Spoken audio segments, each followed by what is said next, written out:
ફોજદારી ન્યાયશાસ્ત્રના સ્થાપિત સિદ્ધાંતો તથા પુરાવા કાયદાની જોગવાઈ મુજબ ફરિયાદ પક્ષ પર આરોપી સામેનો ગુનો નિશંકપણે સાબિત કરવાનો બોજો રહેલ છે.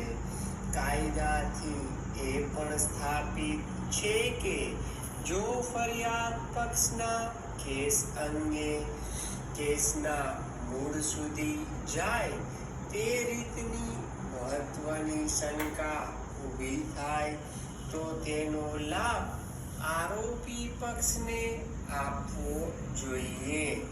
જો કે તેનો હેતુ એવો નથી કે આરોપી પક્ષને કોઈ પણ રીતે લાભ મળે. તે હેતુથી ફરિયાદ પક્ષના પુરાવા અંગે ગેરવાજબી શંકા ઊભી કરવી. કાયદાથી એ પણ સ્થાપિત છે કે ફરિયાદ પક્ષે રજૂ કરેલા પુરાવામાં આવતા કેટલાક તુચ્છ વિરોધાભાસોને વધુ પડતું મહત્વ ન આપવું જોઈએ અને ફરિયાદ પક્ષના પુરાવાનું આક્ષેપિત ગુનાની કાયદાકીય જોગવાઈ તથા કાનૂની સ્થિતિના સંદર્ભમાં મૂલ્યાંકન કરવું જોઈએ.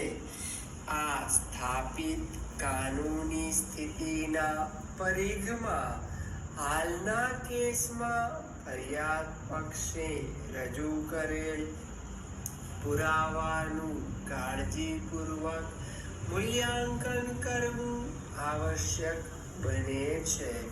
ફકરો મુદ્દા નંબર 1.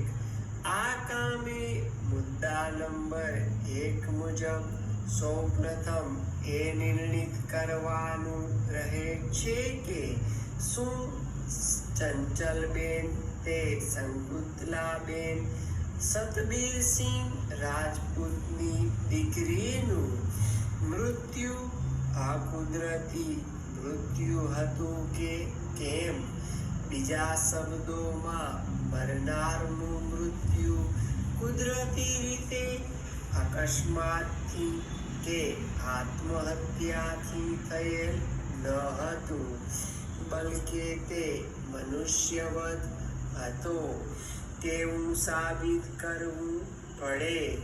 આથી સૌપ્રથમ હું આ સંબંધે ફરિયાદ પક્ષે રજૂ કરેલ પુરાવાની નોંધ અને તેનું મૂલ્યાંકન હાથ ધરવું ઉચિત માનું છું. આ સંદર્ભે ફરિયાદ પક્ષ તરફે આંક 20નું મરણોત્તર પંચનામું રજૂ કરવામાં આવેલ છે.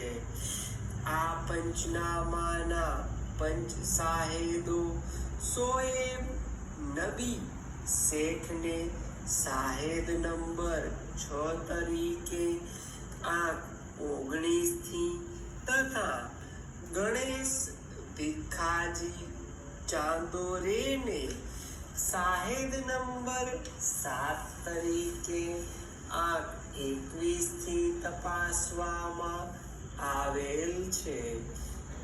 આ ઉપરાંત ફરિયાદ પક્ષ તરફે આંક 11થી મરણ જનારની લાશનું શબનું પરીક્ષણ કરવા માટેની પોલીસ યાદી, આંક 12થી શબ પરીક્ષણ અહેવાલ, આંક 13થી મૃત્યુના કારણનું પ્રમાણપત્ર, આંક 14થી પોલીસ સબ ઇન્સ્પેક્ટર ખટોદરા નાયબ પ્રાધ્યાપક અને વડા ફોરેન્સિક મેડિસિન વિભાગ, નવી સિવિલ હોસ્પિટલ સુરતને તારીખ 3/10/2016 રોજ લખેલ પત્ર તથા આંક 15 થી ફાઇનલ